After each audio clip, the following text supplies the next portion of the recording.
Hi, my name is Antoine and I'm a shamanic healer and ceremonialist. I thought I'd keep on making these little videos about some shamanism and animism basics, and those are really basics. But I think at the moment it's really interesting to go back to the basics of how shamanism works, because things have expanded into the details and all the kind of elaborations around shamanism now kind of mixed with other traditions, or of course shamanism is just not one tradition, and it's actually a word covering a lot of traditions with very little to do with the word shaman in itself, or shaman, or however it's initially pronounced, and apologies to the original Siberian cultures where this word was born. So now it's kind of, this word covers a lot of different traditions. I've mentioned that in a previous video. And also many kind of modern elaborations of that and mixtures. There's all kinds of things now, Reiki, shamanism, and all kinds of different aspects to it. So with a lot of information and interpretation, a lot of modern interpretation, not all of it are interesting or not useful. It's interesting, in my opinion, to go back to the basics. One thing I have to apologize for this shirt. I'm in the midst of a long hike, and it's very hot here in the Pyrenees. So I'm recording this as is. I thought today I mentioned a small practice in my first video to help with different forms of suffering and difficulties, and a part of that was what I called listening. A part I didn't really emphasize a lot was ask. Also ask, make your requests. Once you've spoken what is inside of you and really gone into what is inside of you, come as you are, as the expression is, and express it, then ask clearly. Do not ask in very restricted ways. I want it to happen this way and this way and this way, which is also one of the pitfalls of ritual and magic, also for people who practice magic.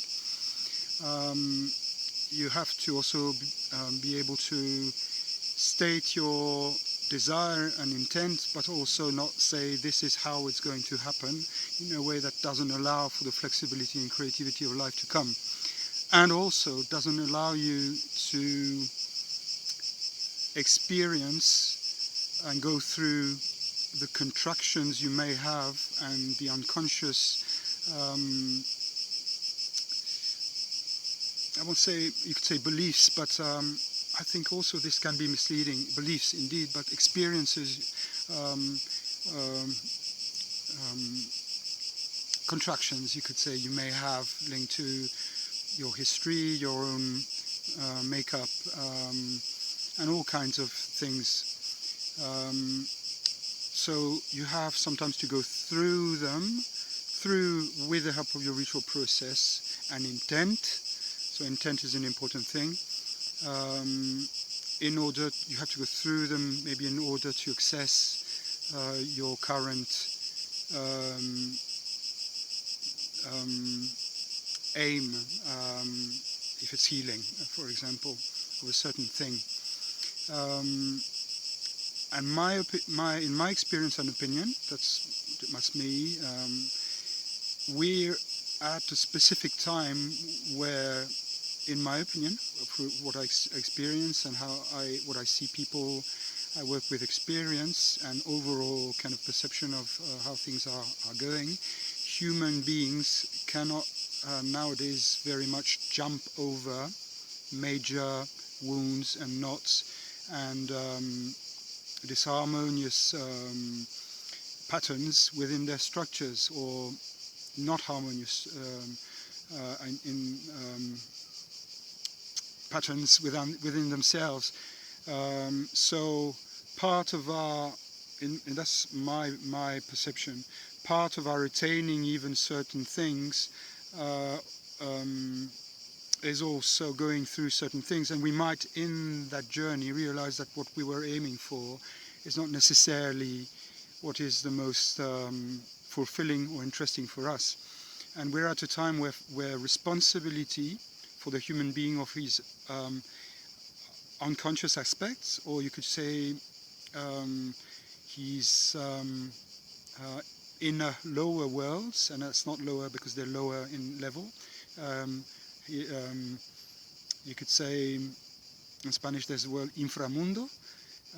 So many traditions have a pattern, have a map of those unconscious worlds or lower worlds or inner, deeper worlds. And at this time, for human beings, getting to know those worlds, getting to know our own patterns, getting to integrate our own shadows, that's not in again in negative or evil meaning, but our own shadows, the other side also of the light of our being, is a very important part of the current human experience. So you're still expressing what you have to express in the world, your own colors, your own art,